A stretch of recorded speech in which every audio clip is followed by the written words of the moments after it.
Hola chicos, ¿se han preguntado cómo han ido avanzando las secuencias de resonancia magnética nuclear a lo largo del tiempo que hacen que hoy en día podamos hacer estudios tan avanzados como estudios cinéticos de segmentos importantes de nuestro cuerpo humano? Te lo enseñaremos acá.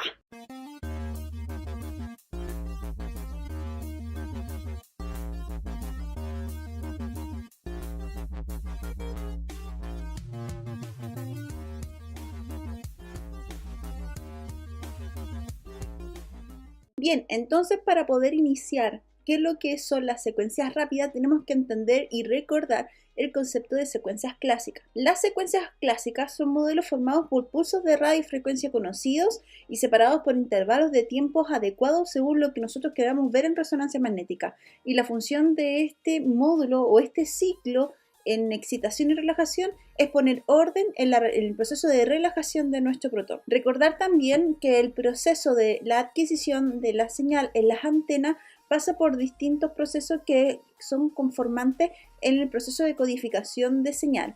Estas están conformadas por tres subsegmentos, que es la codificación de plano, la codificación de fase y la codificación de frecuencia. Estos a su vez recuerden que va a ocupar distintas gradientes como la gradiente de codificación de corte, y las restantes en la codificación de fase y frecuencia se van a aplicar perpendicular a la dirección de la que se aplicó anteriormente para disponerse ya sea en líneas, filas y columnas en este plano matriz que nosotros conformamos y poder codificar nuestra señal en virtud del espacio. El objetivo de esto es poder dar identificación y caracterizar la condición espacial del protón a lo largo del gantry. Importante de todos estos procesos que la duración del tiempo neto que vamos a tener de nuestra imagen va a ser el producto que vamos a obtener entre el valor del tiempo de repetición por la matriz de fase, o sea, el número de filas.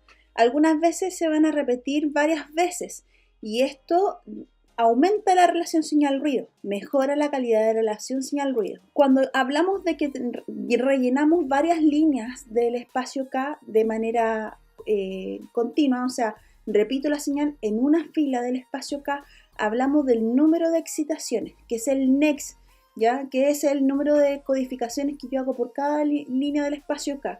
Por lo tanto, la cuantificación en tiempo de mi secuencia va a estar dada por estos tres factores: la DIN fase, el valor del tiempo de repetición y el número de nex. Eso va a concluir mi tiempo neto de secuencia que yo voy a emplear para estudiar una estructura determinada. Bien, entonces hay que considerar ciertas cosas, ciertos parámetros que nos permiten mejorar la optimización del tiempo, que es el objetivo en el fondo de los protocolos de resonancia magnética. Siempre queremos hacer nuestras secuencias cada vez más rápidas para poder optimizar los tiempos, mejorar nuestras calidades de imágenes, tratar de ocupar matrices lo más altas posibles para poder dar la mayor caracterización tisular, morfológica e inclusive metabólica de algunas estructuras que vamos a estudiar por medio de este método. Así que lo que queremos lograr es aumentar la resolución temporal, pero sin sacrificar en su gran medida nuestras dos cualidades de imágenes básicas en cualquier metodología diagnóstica,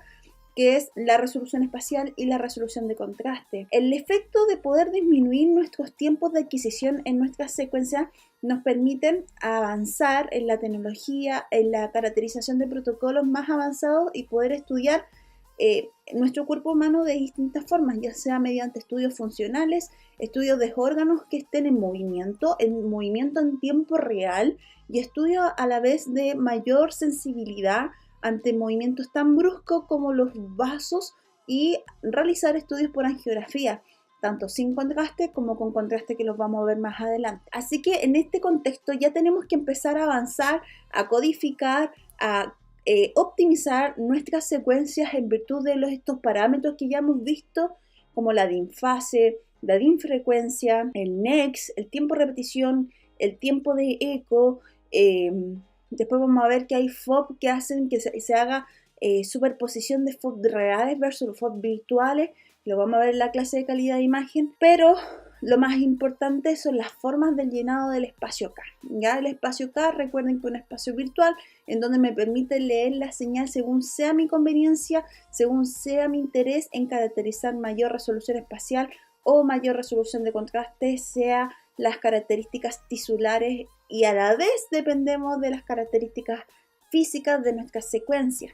Recuerden que el espacio-K ordena nuestra modulación de frecuencia en el bidimensional, en el dominio de la frecuencia, en virtud de amplitud, en virtud de la longitud o el número de frecuencia que tenga ese espectro de señal. Así que en base a todas estas características que ya hemos comentado y que se han revisado en las clases anteriores, podemos clasificar nuestras familias dependiendo de qué tan rápida, qué tanto han avanzado sobre el tiempo, ¿ya?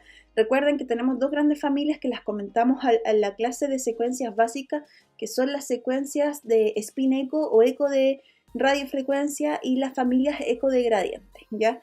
La familia spin eco se va dividiendo de acuerdo a qué necesidades hubieron para poder hacerlas más rápido o aumentar interfaces de contraste, que es nuestro gran fin en imagenología en realidad, aumentar las interfaces de contraste entre tejidos, y mientras más sensibles sean estos contrastes en tejidos que sean similares entre sí, mucho mejor, ¿cierto? Entonces partimos con nuestras secuencias de spin eco y a medida que queremos acelerarla, vamos agregando ecos de pulsos de radiofrecuencia que nos van a permitir optimizar nuestro llenado del espacio-K, que lo vamos a ver más adelante. Dentro de ella sale una subsección de estas familias que son las secuencias de inversión-recuperación, que lo que hacen es empezar a saturar algunas señales que nos van a hacer más cómodos algunos diagnósticos, que también los vamos a ver más adelante. Entre las secuencias eco de radiofrecuencia o la spin eco y la eco de gradiente se conjugan un punto de inflexión, que son las secuencias híbridas, ¿cierto? Que las vamos a ver con detalle, y dentro de las familias de las eco gradientes tenemos las eco de gradiente clásica, y también vamos a ver que se pueden acelerar de cierta forma y potenciarlas de acuerdo a qué condiciones físicas nos pueda entregar cada una de ellas. Bien, así que como ya conocemos las familias spin eco o las eco de radiofrecuencia, vamos a partir con este tipo de familia. Bien, habíamos visto que el pulso de que la secuencia spin eco está dispuesta en un tipo de módulo, un tipo de ciclo de orden, que es un pulso de 90, un pulso de 180 y la recogida de la señal. Se termina el módulo, se termina el ciclo. Hasta ahí eso se va repitiendo dependiendo la cantidad de línea del espacio-K que yo voy a tener, o sea, la DIM fase, ¿cierto? Entonces, es muy lenta. Si bien es cierto que caracterizan bien en lo que es contraste espacial, tiene un gran balance, pero son súper lentas. O sea, fácilmente puedes llegar a demorarte 4 minutos y medio con una matriz de fase de 320 por 224 de DIM frecuencia, por ejemplo. Entonces, dado eso, necesitábamos empezar a acelerar esta secuencia, así que nacieron las secuencias turbo spin eco, que lo que tienen por función es disminuir el tiempo de repetición, ocupar next fraccionado, que es una forma de simetría, una forma de llenado del espacio-K que se llena en virtud del número de filas que vamos a tener, idealmente igual a superior al 60%. Menos de 60% ya recuerden que sacrificaban mucha señal real y se nos podían falsear con esta duplicación de información en el digital. También es óptimo trabajar con anchas de banda, pero en este punto creo que no es pertinente en estos momentos hablar, sino que nos vamos a enfocar en la secuencia. Y para poder optimizar los tiempos tenemos que sacrificar algo de DIM fase, que en el fondo es la DIM o la matriz de fase, que es cuantificable de acuerdo al next, que son el número de veces que repito cada fila del espacio-K. Las familias turbo spin eco se mantienen en el modelo básico de la familia spin eco, o sea, pasan con un pulso excitador de 90, pero la diferencia está entre un pulso de 180, en este caso se va aumentando el número de pulsos de 180, se va aumentando el número de pulsos resfasadores, lo que hace que cuando yo recoja el eco, en vez de recoger un eco de la señal resfasadora, voy a recoger 5 ecos, 12 ecos, 24 ecos, 32 ecos de manera simultánea y paralela, ¿ya? Lo que hace que en el fondo acelere mi llenado del espacio-K. Este tipo de secuencias tienen un tipo de llenado que es segmentado, y como se visualiza en la imagen, y si se recuerdan en la clase del espacio-K, lo que hacen es que dependiendo del número de pulsos resfasadores, o sea, pulso 180, yo voy a llenar varias líneas de espacio-K. Recuerden que dependiendo del pulso resfasador va a ser como del corte que yo voy a estar segmentando en esa señal, y que finalmente me va a involucrar que se trabaje más gradientes de manera simultánea, ¿cierto? Entonces aumentan un poquito el número de SAR, pero es por el pulso de radiofrecuencia que le estamos agregando y por la aplicación de las gradientes también que tienen que codificar la señal. Además, hay que considerar que estas secuencias, si bien es cierto, son mucho más rápidas que las secuencias spin-echo clásicas, tenemos que generar una dependencia de este factor que estamos incluyendo entre este módulo, entre un pulso excitador y el siguiente pulso excitador, que es el tiempo de repetición. Aquí genera una dependencia importante este exceso de pulsos de radiofrecuencias refasadores, que lo vamos a denominar tren de eco o ETL, que es el número de tren, de conjuntos de pulsos refasadores, el número de pulsos refasadores que se van a llenar en este módulo, en este ciclo de tiempo de repetición. El número de pulsos refasadores que va a tener este tiempo de repetición es dependiente también proporcional a esto. O sea, mientras más pulsos refasadores yo tengo entre mi ciclo TR, más largo mi TR va a ser, ¿cierto? No puedo meter tantos pulsos de radiofrecuencia en un tiempo de repetición súper acotado, sino los procesos físicos no se van a dar, ya físicamente no es posible. Automáticamente el equipo entra en conflicto contigo y te va a exigir aumentar el tiempo de repetición a medida que tú vas aumentando el número de tiempos de pulsos refasadores que quieras en tu imagen, ya por ende hay que tener cuidado con ciertas potenciaciones y trabajar los trenes de eco de acuerdo a la potenciación que estás utilizando o que quieres obtener en nuestra imagen. Es importante conocer entonces esta secuencia que se llena de manera segmentada, no pierde las características de resolución espacial que puede entregar, ¿ya? Las secuencias turboespinecos son súper útiles en músculo esquelético, que son estructuras la gran mayoría pequeñas, y en neuroeje, ¿ya?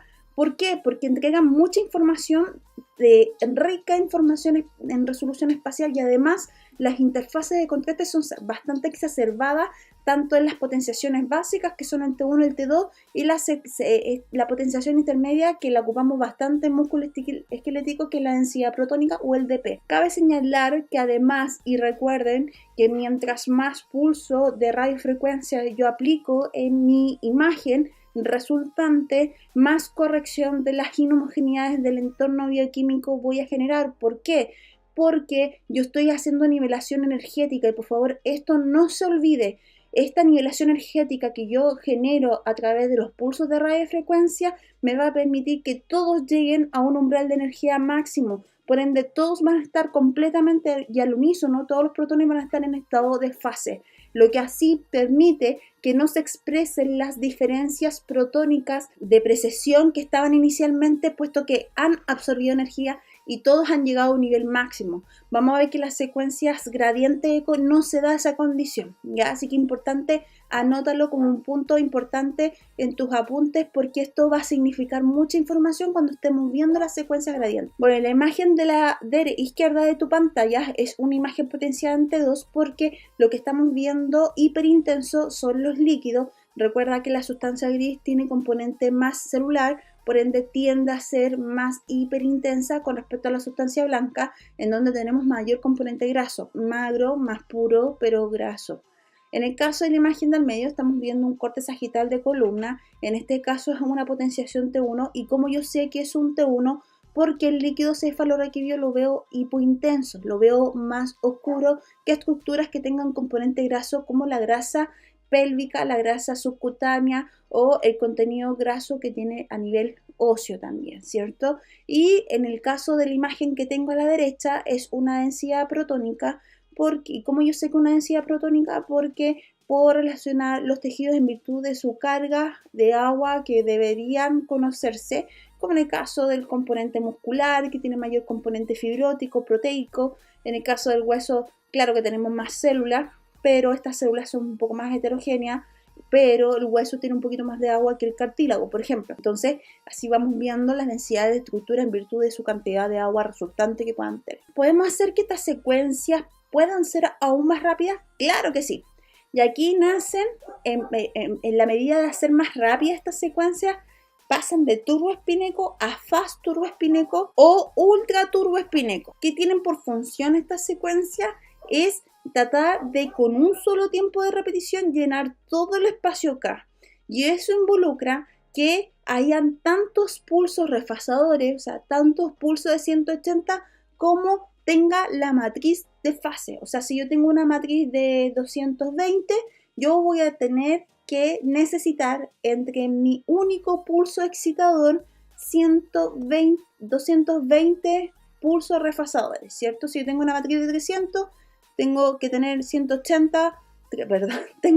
300 pulsos de 180 grados refasadores, ¿cierto? Entonces, solamente con un pulso de repetición yo lleno todo mi espacio K, ¿ya? El espacio K en este caso es un llenado completo, se llenan todas las líneas del espacio K, da la señal, se obtiene que es muy amortiguante en el contexto que voy extendiendo la señal y alargándola, que al final de las señales residuales son muy deficientes, así que hay que tener cierto cuidado. En general, y comprenderán que esto tiene límite, no podemos hacer matrices tan altas porque físicamente es muy deficiente trabajar con tantos pulsos refasadores en un tiempo de repetición, así que en general las matrices son bastante bajas y el tiempo de vuelo que tienen esta secuencia es muy alto. O sea, tú una secuencia turboespineco para cubrir un abdomen en un plano coronal fácil, te demoras 17 segundos, así de rápidas pueden llegar a ser, así que son bastante útiles en los protocolos de abdomen, en los protocolos de tórax, en los protocolos de estructuras que tú quieras ver rápidamente o hacer un chequeo general de ciertas estructuras que a lo mejor no tengas un poco clara la estructura anatómica del paciente, te permiten ver rápidamente información y si se fijan, a diferencia de las imágenes anteriores, estas no caracterizan por tener tanto detalle en el espacial, sino que caracterizan bastante bien en el contraste. Por eso son muy útiles los protocolos de abdomen, por ejemplo, porque tenemos mucha deficiencia en nuestra estructura, ya que tenemos movimientos respiratorios, tenemos movimientos de los pulsátiles por los grandes vasos, tenemos el movimiento del paciente que puede acomodarse o puede generar ciertos movimientos que pueden perjudicar a la imagen. Entonces, estas secuencias te permiten tratar de mejorar estas deficiencias anatómicas que tenemos ya de por sí en estos protocolos, ¿ya? Y considerar que estas no caracterizan en resolución espacial, tienes que asumir y entender, y los radiólogos saben y conocen que estas secuencias no ganan en resolución espacial, lo que tú ganas acá es resolución de contraste. Es importante que tú también tengas presente que esta secuencia tiene múltiples pulsos refasadores que tratan de llenar el espacio K, no es que tratan, lo hacen, llenan todo el espacio K con un pulso excitador, lo que hacen que sean rápidas, ¿cierto? Entonces deberían potenciar en T1, en T2, obviamente, y como tú ya lo pensaste, deberían potenciar en T2, pero si te fijas, ¿cómo yo sé que esta imagen es un T2? En el caso de la imagen axial que estás viendo en el lado derecho de tu pantalla, lo que estás viendo es que el líquido cefalorraquídeo se está viendo hiperintenso, ¿cierto? Tenemos algunas estructuras como el hígado que se ve más hipointenso, los riñones deberíamos verlos más hiperintensos. En general los líquidos se ven hiperintensos, pero me dirás, profe, es que estoy viendo la grasa hiperintensa, ¿cierto? Cuando lanzo mi pulso de 90 grados, viene posteriormente el tren de 180 grados, ¿cierto? Que es mi ETL. Como yo estoy lanzando múltiples pulsos de 180 grados varias veces, inclusive puedo aumentar el next, que es el número de repeticiones que yo genero por cada línea del espacio K, lo que yo voy logrando resultantemente es una señal de eco que cada vez se va haciendo más cortita, haciendo que se generen señales deficientes. Como estas secuencias se potencian en T2, obviamente las horizontal 0. Como estas secuencias se potencian en T2, en general la curva de decaimiento es más larga, a diferencia de una secuencia turboespineco clásica. Entonces, dado este fenómeno, cada vez las señales, a medida que se van repitiendo los tiempos de repetición, se hacen más débiles. Por lo tanto, estas señales que están iniciales o las señales que yo adquirí desde un principio cumplen las características de un T2, pero a medida que yo voy ya agotando el vector de magnetización, en este caso del plano transversal, mis señales son más cortitas, son más deficientes, haciendo que se expresen señales de T1 similar. Por eso que en el caso de tejidos tan heterogéneos y tan sucios, por llamarlo así, que la grasa subcutánea, la grasa peritoneal, si se fijan, se ven expresadas en estas imágenes porque tienen alto contenido de agua acumulada, producto de radicales que se puedan estar almacenando en esta zona. Sobre todo se da mucho en pacientes que son o con sobrepeso u obesos mórbidos, porque obviamente por el tipo de alimentación que llevan generan una respuesta osmótica local, haciendo que se vaya acumulando agua en virtud del número de radicales que pueda tener esa zona. Por ende, estos tejidos tienden a ser un poquito más heterogéneos, y en este tipo de secuencia en donde hago que mi señal residual, mi señal es tanto lo que yo dilato la señal resultante, es que cada vez se va haciendo más deficiente la resultante del vector de magnetización transversal, pero no es suficiente para filtrarlas en la modulación de la señal antes de pasar al espacio K, ¿cierto? En este filtrado que nosotros hacíamos la emulación delta, en donde sacamos un umbral, igual entran en este umbral donde se va a codificar en el espacio K. Es por eso, y tenemos que tener en consideración que tanto en las secuencias fast turboespineco como en las turboespineco va a suceder este fenómeno, que si bien es cierto, en las imágenes potenciadas en T2 yo ocupo un tren de eco alto y eso me permite que mis secuencias que potencien en T2, dada este alargue residual del eco resultante del exceso de excitación de la componente transversal, finalmente me van a quedar señales residuales que van a potenciar en T1 y se van a manifestar en la imagen como lo están visualizando acá. Tanto en mis imágenes turboespineco, que si se fijan acá, la imagen que está a su izquierda de su pantalla, tenemos grasa subcutánea y se ve levemente hiperintensa, como en las imágenes potenciadas con fast turboespineco, con secuencias fast turboespineco, tienen una rapidez importante, pero se considera también que llenamos todo el espacio acá con un pulso excitador, por ende la expresión de estas señales van a ser mucho más alta. Bien, ya vimos lo rápida que pueden ser las familias turboespineco en su condición habitual. Vamos a ver las secuencias que son parte de las familias espineco, pero su función no es ser más rápida, sino más bien aumentar interfaces de contraste que me permitan exacerbar alguna señal de importancia para poder caracterizar o una estructura o morfología o caracterizar alguna condición patológica. Por lo tanto, dicho este contexto o esta introducción, las secuencias de inversión-recuperación lo que hacen es preparar nuestro tejido con un pulso previo que nos va a permitir volcar nuestro vector antes de que se lance un pulso excitador. Las secuencias espineco parten su secuencia, el módulo, en vez de partir inicialmente con el pulso excitador, entran previamente con un pulso inversor de 180, que lo que hacen es volcar mi magnetización transversal y esperar un tiempo determinado cuando lleguen al eje 0 o a la longitudinal, o a la horizontal del punto 0, me va a permitir ahí recién lanzar mi pulso excitador de 90 grados. Así que tenemos dos nuevos elementos en este tipo de secuencias que me van a permitir poder caracterizar mis secuencias, que es el pulso inversor de 180 grados, que es inespecífico, es un pulso generalizado que vuelcan todos mis componentes de magnetización longitudinal, pasan al transversal completamente en una angulación de 180 grados, y además yo voy a esperar un tiempo que se denomina tiempo de inversión, que al llegar a la horizontal 0, justo cuando llegue a ese punto se va a lanzar mi pulso excitador.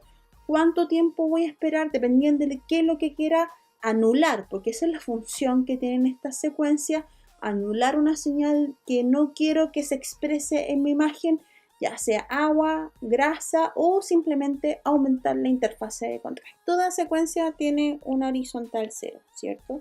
Entonces, en vez de un pulso de 90 grados excitatorio, yo voy a partir con un pulso inversor de 180 grados, que es inespecífico, vuelca toda la señal de la materia que yo estoy estudiando. Posteriormente, yo voy a esperar un tiempo que se denomina un tiempo de inversión. Y cuando mi señal, una vez que se está relajando en este proceso de relajación de este tiempo de inversión, yo recién lanzo mi pulso de 90 grados que habíamos conocido, ¿cierto? Se relaja parcialmente, lanzo mi pulso refasador de 180 grados y aquí en esta caída de la señal resultante yo quiero mi eco, como lo habíamos visto en las clases anteriores. Pero lo importante es lo que sucede previamente. Ahora, viéndolo en este esquema, es exactamente lo mismo lo que les acabo de comentar. Partimos con un pulso de 180 de inversión y recuperación. Espero un tiempo determinado que se va a denominar un tiempo de inversión, y cuando mi señal que yo quiera anular llegue a la horizontal 0, yo ahí lanzo mi pulso de 90 grados y parte mi secuencia Spineco-Turbo-Spineco, como se habíamos explicado anteriormente, ¿ya?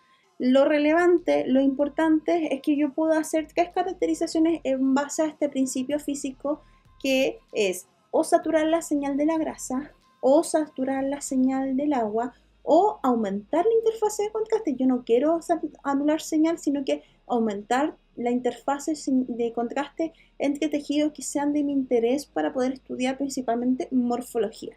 Así que los vamos a ver en cada uno de ellos. Importante considerar que tanto para anular la señal de la grasa y para anular la señal del agua, en general estoy agregando contenidos extra a mi ciclo, a mi módulo, entre un tiempo de repetición y el siguiente punto de repetición.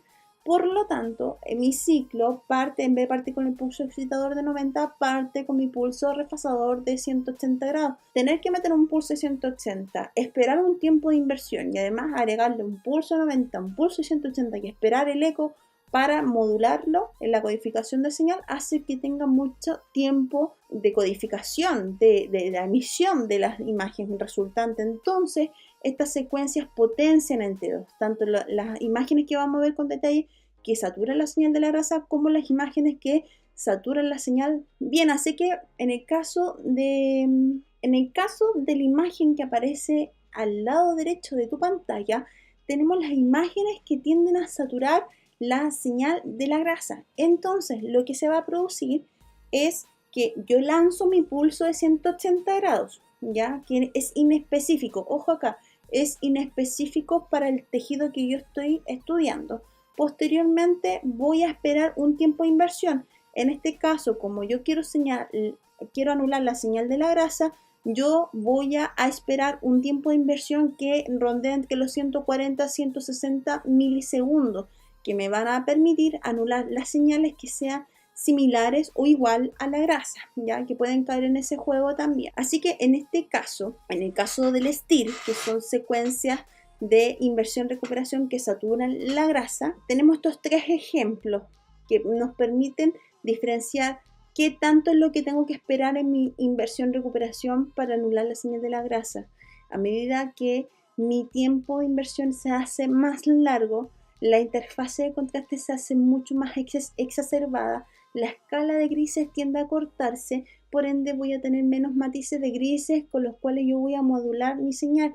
Y si se fijan, esta imagen lo que satura es todo lo que tenga un componente graso o que precese a una señal similar a la grasa, que rondea entre los 150 milisegundos aproximadamente. Si se fijan, también estamos viendo una rodilla y un leve aumento del líquido articular. Por ende, como hay líquido, el líquido lo estamos viendo hiperintenso, ¿cierto? Por lo tanto, en estas imágenes la estoy potenciando en T2, pero estoy saturando la señal de la grasa, inespecíficamente, pero saturo la señal de la grasa. Así que el tiempo promedio que deberían ocupar para este tipo de secuencia es un tiempo de 150 milisegundos en campos de 1.5 T. Las secuencias STIR son un tipo de secuencia de inversión y recuperación que lo que permiten es suprimir la señal de la grasa para aumentar los procesos patológicos que tengan mayor componente acuoso. Y el tiempo que nosotros tenemos que esperar para ello es de aproximadamente 150 milisegundos. Bien, ¿podemos anular otro tipo de señal? Claro que sí, podemos anular la señal del agua. Y en este caso las secuencias que anulan la señal se llaman FLAIR. Las secuencias FLAIR tienen la característica de que vamos a hacer el mismo proceso. Vamos a vamos a agregar un pulso de 180 inversión-recuperación, pero en vez de esperar 150, mi tiempo de inversión va a ser entre 2000 y 2500 milisegundos. Recuerden que el agua se relaja mucho más lento, por ende para poder saturarla necesito esperar mucho más tiempo. De base, estas secuencias potencian en T2. Se fijan en la imagen que está asignada en el caso de las secuencias FLAIR, que son las que saturan la señal del agua, nuestra imagen de base es un T2. ¿Cómo yo sé que mi imagen es un T2? Porque la sustancia gris, que tiene mayor componente celular, o sea, mayor contenido del soma de las neuronas, está alojada en esta zona. Por ende, la sustancia gris la veo mucho más hiperintensa con respecto a la sustancia blanca, que la veo más hipointensa, ¿ya? Y si se fijan, la señal del líquido cefalorraquídeo la veo más hipointensa. Ahora, ojo, importante considerar que yo lo que voy a saturar es saturar líquido libre, ¿ya? No los líquidos ligados. El agua intracelular se considera agua ligada, agua que está relacionado a otros procesos. Recuerden que todos los procesos metabólicos tienen de base el solvente universal, que en este caso es la señal del agua, pero considerar que dentro de la célula es agua ligada. Por ende, el líquido cefalorraquídeo, como se considera un líquido estéril, es agua libre, agua pura, y es por eso que lo podemos saturar en estas imágenes que requieren inversión recuperación para anular la señal de agua, pero agua libre. ¿Por qué es importante este dato y por qué hago realce en esta información? Porque el FLAIR es muy importante para ver enfermedades desmineralizantes, en donde hay un residual radical de agua circundante después de la destrucción de la vaina mielina, como lo que se demuestran en las enfermedades de esclerosis múltiple, de las ADEM y otras enfermedades vasculares o autoinmunes que hacen destrucción a la vaina mielina. Como se están destruyendo las células de Schwann o los componentes grasos de la vaina mielina, lo que se va a generar es un relleno de los componentes de agua finalmente, producto de esta descomposición celular, pero esta agua, a diferencia del agua del líquido cefalorraquídeo, es un agua ligada, un agua sucia, un agua que está relacionada a otros componentes.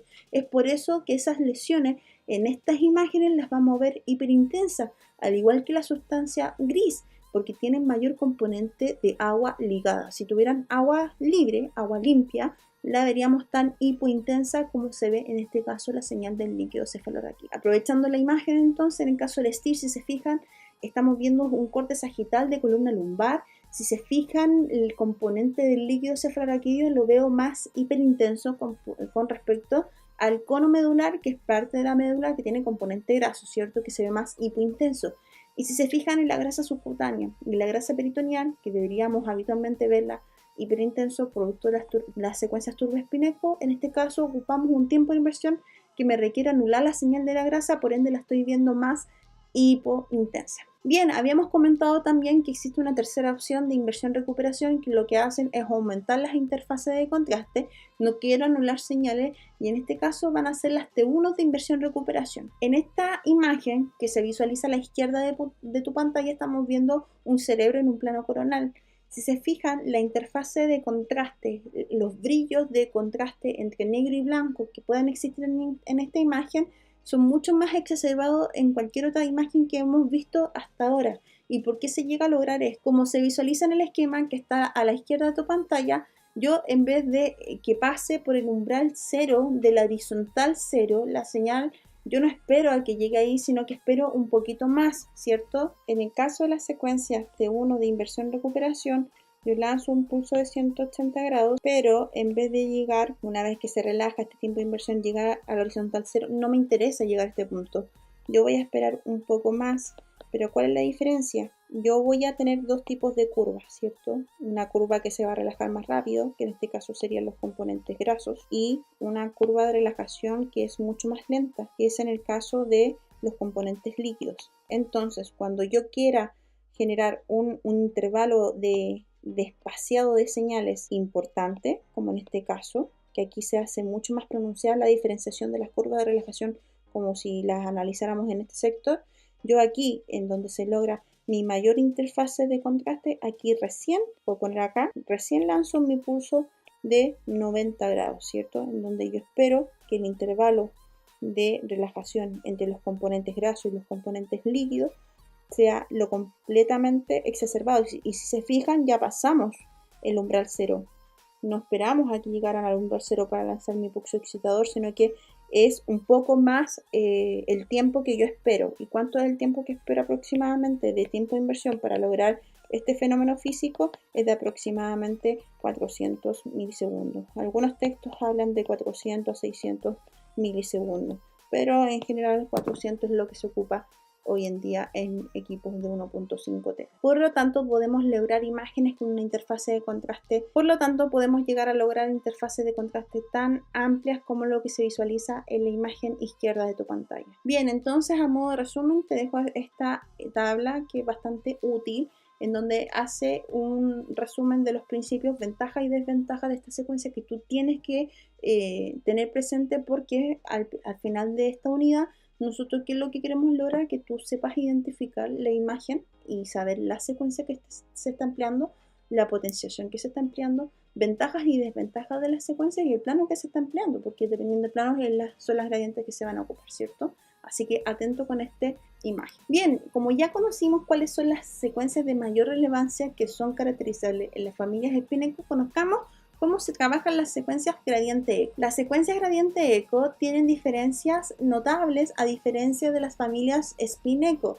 Si se fijan, acá tenemos un componente que se parece bastante al módulo o ciclo que nosotros habíamos visto en las secuencias spin-eco, pero tienen diferencias significativas. El pulso excitador que nosotros vamos a lanzar en una secuencia gradiente eco no es de 90 grados, sino que va a ser un ángulo alfa. En la teoría y en la bibliografía de referencia hablamos de un ángulo alfa. ¿Y a qué se refiere con un ángulo alfa? En que el ángulo de inclinación que voy a caracterizar mi vector de magnetización que va a llegar a la transversal no va a ser 90 grados, sino que va a ser menor a 90 grados, ¿cierto? Puede llegar hasta 89, de 1 grado hasta 89, pero no más de 90, no igual a 90, sino caemos en las características Spinnaker, ¿cierto? Y mi condición de refase, que en la familia Spinnaker era un pulso de 180, yo aquí anulo el componente de pulso de radiofrecuencia, sino que lo reemplazo por una aplicación de gradiente bipolar,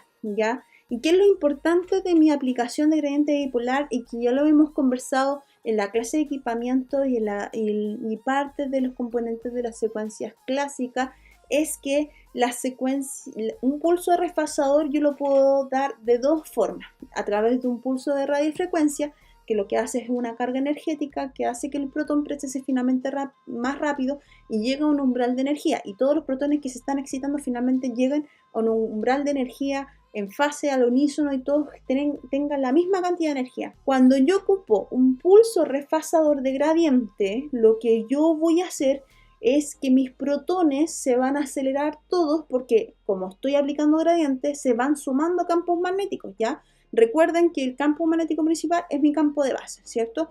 A medida que yo aplico gradiente, mi protón va a sentir un aumento de campo local. Recuerden el campo magnético efectivo que siente el protón. Entonces tenemos mi campo magnético principal y la aplicación de pulso de gradiente, que es mi pulso refasado, mi condición refasadora en esta secuencia, hace que mi protón gire más rápido. Pero ojo, y esta es la gran diferencia: como yo solamente estoy levantando los campos que va a sentir este cúmulo de protones, este grupo de protones, las diferencias del entorno bioquímico se mantienen.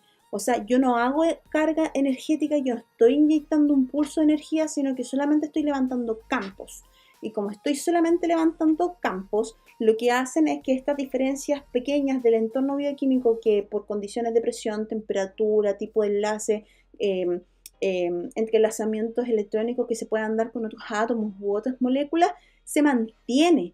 Y esa es la gran diferencia con la secuencia Spinnaker. Por eso se dice en la literatura, probablemente cuando lea la bibliografía de referencia, va a decir que las secuencias gradientes no corrigen las inhomogeneidades del entorno bioquímico, porque no estamos inyectando energía con el pulso de refasador, sino que como estoy aplicando un pulso de gradiente, yo estoy levantando solamente campos, pero mantengo esta diferencia de protones que existen por su condición de materia de la estructura que estamos analizando, ¿cierto?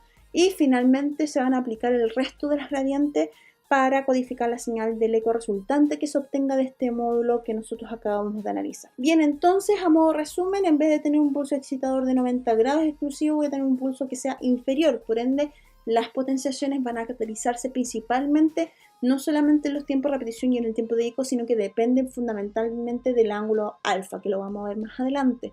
¿ya? El pulso de 180 grados que veíamos en la secuencia Spin-Echo se reemplaza por un pulso de gradiente bipolar. Y al igual que en la secuencia Spin-Echo, las gradientes eco clásicas que cumplen esta condición llenan una línea por cada línea de fila del espacio K. Para poder potenciar mi imagen en esta secuencia gradiente, yo dependo del tiempo de repetición, del tiempo de eco, pero fundamentalmente del ángulo. Cuando yo trabajo con ángulos que son más pequeños, yo lo que logro es un T2.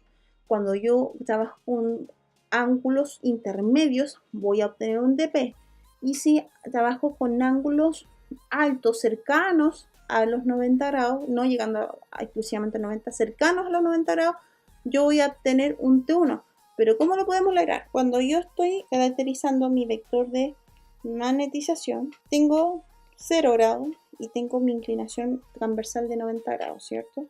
Entonces, en el caso de si yo quiero obtener un T2 con mi ángulo alfa, habíamos dicho que nosotros trabajábamos con un ángulo que es más pequeño, ¿cierto? Entonces voy a trabajar con un ángulo de 15 grados. Como el pulso excitador es de 15 grados y después se aplica un pulso de gradiente bipolar, ¿cierto? Menos, más. Lo que va a hacer este pulso refasador es volcar, cumple la misma función, es homólogo en función al pulso de refasador de 180. Lo que quiere hacer es volcar 180 grados, pero lo hace por medio de aplicación de gradiente, pero cumple la misma función, vuelca el vector a una condición negativa de mi plano cartesiano. Entonces este vector va a volcarse en mi posición negativa de mi plano cartesiano, porque se aplicó una gradiente bipolar que cumple esta función de 180 grados. Entonces, cuando yo voy a recoger mi señal de eco, la señal resultante del eco es muy larga, ¿cierto? Muy larga, es harta señal. Veamos otro ejemplo. Bien, habíamos dicho que las potenciaciones en T1, el ángulo alfa era cercano a los 90. Entonces vamos a trabajar con un ángulo de 75 grados, ¿cierto? Entonces yo aplico mi gradiente bipolar como elemento refasador. Entonces yo voy a volcar este vector en 180 grados, pero va a ser dentro de mi plano cartesiano, o sea, lo va a pasar al plano negativo, pero es solamente un volcamiento de mi plano cartesiano. Por ende, no va a ser significativa la caída de mi vector. Por lo tanto, cuando yo quiera recoger la señal, es una señal mucho más corta, como se visualiza acá. Entonces, si comparan, esta señal es una señal más cortita, por lo tanto tributan elementos que procesan más rápido, ¿cierto? Pero en este caso, como ocupé un ángulo más pequeño, aquí tributan las señales que se van a relajar mucho más lento, que en este caso serían potenciarlas en T2.